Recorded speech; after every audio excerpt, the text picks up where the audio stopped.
What if an adult had to tell you something 3 or 4 or 5 times? Is that being respectful? No. Many elementary-age students are able to control their own behavior within a school context of clear expectations, positive reinforcement, and fair, effective consequences.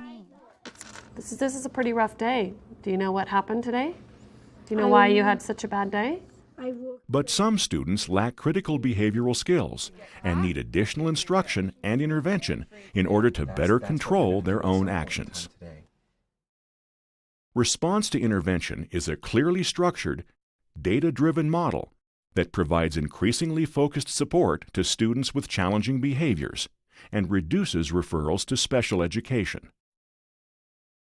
Behavioral response to intervention, or RTI, is usually configured in 3 tiers or levels. Tier 1 is the core behavior program of the school. The foundational aspect of Tier 1 is that we need to have a school-wide behavior management plan that addresses all the expectations that are needed in a school to keep it a safe, productive, positive learning environment. The role of Tier 2 is to provide targeted behavioral interventions and support. Tier 2 is about targeted interventions for particular students, small group kinds of interventions to learn some basic behavioral skills. At Tier 3, the focus is on individual interventions. Tier 3 is for students who need more intensive, individualized kinds of interventions behaviorally. When a behavioral RTI program is implemented with consistency, 80 to 90% of elementary students will respond to the foundational Tier 1 program. Typically, 10 to 20% of students will need additional Tier 2 intervention. And 1 to 5% of students may require Tier 3 one-on-one behavior plans. What response to intervention does is it provides help and interventions for students as they're moving up these tiers before they fail behaviorally. Is there a pattern in time at all that you see or type of activity that you see? In this video program, you will observe a successful elementary RTI behavioral program in action. You'll see critical components of Tier 1, including a comprehensive school-wide behavior plan, a variety of effective intervention strategies, and practical classroom data collection techniques. Within Tier 2, you'll see the essential role staff collaboration plays in a successful RTI behavioral program, and observe key elements of targeted Tier 2 interventions. The Tier 3 portion of the program demonstrates how individualized interventions address challenging student behaviors. For more information about behavioral RTI and the implementation strategies demonstrated in this video program, please refer to the resource guide.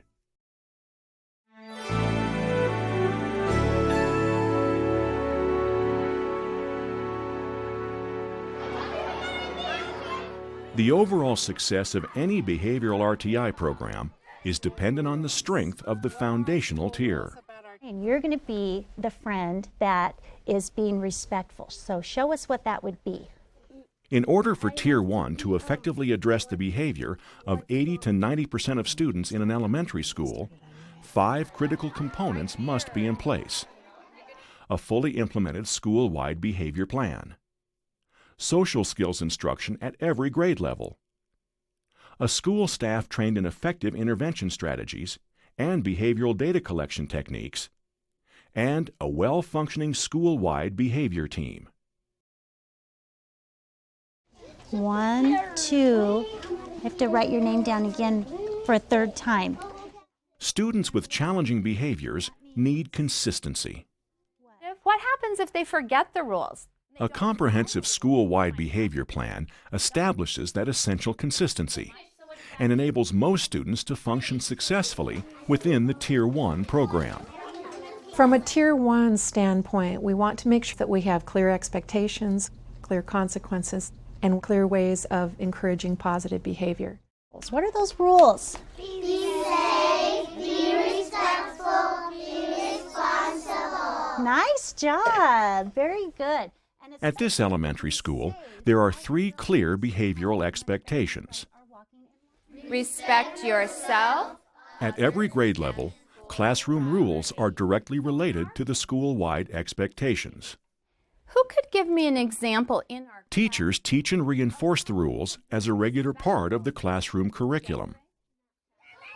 Every area of the school campus has behavior standards that mirror the core expectations. We don't want to assume that students know what the behavioral expectations are. We want to teach those in assemblies, announcements, make posters, so that everyone is clear about what the behavioral expectations are in our school. Children have really been able to control their behaviors much more easily when they know what's expected of them. And so we've had fewer disruptions in the hallways and in the classrooms, in the lunchroom, and all environments. Sometimes we might lose privileges. That might mean I'm going to ask you to stay in for a few minutes at recess to talk with me about what was the problem. In order to address the needs of challenging students, a Tier 1 behavior plan also must include systematic, predictable consequences. It's important for consequences to be in a hierarchy, meaning that they are increasingly more significant for the student, inconvenient for the student, such as 1 minute out of recess, or 2 minutes out of recess, or completing a problem-solving sheet. But now and again, we'll write an oops slip. I give that to someone in the office, and they keep a little tally. On this campus, oops slips are a standard consequence for repeated or mildly aggressive misbehavior. The slips are part of the school's behavioral data collection system. To take a little bit of a time out and think about what... For our students that have really difficult behaviors, having consistency between teachers around the school in all settings enables them to learn more quickly what's expected of them and to really know very firmly that they're going to be met with those same expectations and those same consequences wherever they travel around our school. I see that Lindy knows what to do with her number cards. Clear, effective ways to reinforce and encourage positive student behavior are critical to the success of an RTI Tier 1 program. Prevention is about catching kids being good, and research tells us we have to catch them being good 4 times to the 1 time that we're correcting misbehavior. I like exactly what Jamel is doing. In order to successfully reinforce the appropriate behaviors of challenging students, educators will want to implement a variety of positive rewards. How many of you have ever had me come around and say, "You're doing a great job"? Yeah, that's important. Verbal praise and positive communication home can be very effective reinforcement strategies. Now, I was noticing that someone came in very, very respectfully, and that was Naomi. So, Naomi, you get a green slip. Many well-established Tier 1 behavior plans also include a school-wide system of rewards and incentives, so educators can better reinforce good behavior for more students at the Tier 1 level. That you are using such great manners today. Green slips or pride cards at this school are ways of tangibly recognizing when a student is following the behavioral expectations of the school. So if you're walking down the pathway and you're doing a nice job and you're helping someone else, we say thank you for being safe, thank you for being respectful to others. Here's a green slip for you. I really appreciate how hard you're working. You already have your math test done. To boost older students' motivation for good classroom behavior, intermediate grade teachers periodically add star punch cards to the school-wide reward program. You are really staying so focused. Once the punch card is full, it can be turned in for the school monetary system, the green slips. And the thing that we're trying to do to keep it fresh is that we only pull it out on the months that we've seen, looking at our past year's data, that really need that extra something to keep the kids engaged and making those positive choices. You were going to throw your scraps away without me even having to remind you. All children are active participants in this Tier 1 reinforcement system. Where do you think you'll spend your pride slip? How students benefit from their rewards will vary from school to school. On this campus, they can spend their green slips to obtain tangible rewards and social privileges. 3 tickets. Okay, there you go. At our student store, real money isn't good.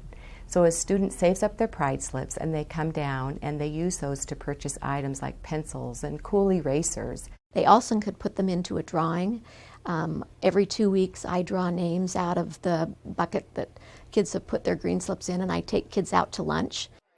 Green slips can be used to purchase lunchtime popcorn. We also have special activities that kids can be a part of for the green slips. Because you were being responsible. Thank you. We don't want to give students a positive for doing everything. We want to make sure that it looks as though it's a reward and that we're catching them being good randomly. What this does is it increases motivation. If you never really know when you're going to be acknowledged for that great behavior, you're going to keep a high level of doing that sort of thing all the time, because this one might be the time that you get a green slip for it or a reward for it. Clear expectations, well-defined consequences, and abundant and varied rewards and incentives are essential elements of a solid RTI Tier 1 foundation. The benefits of a consistent school-wide behavior plan are that boys and girls get the same message wherever they are on campus. And when teachers are able to give that same message, and custodians can give that message, and office staff can give that message, boys and girls aren't confused about what we expect. And it's my firm belief that when you have the target and you hold it still long enough, that most of boys and girls are going to be able to achieve that goal.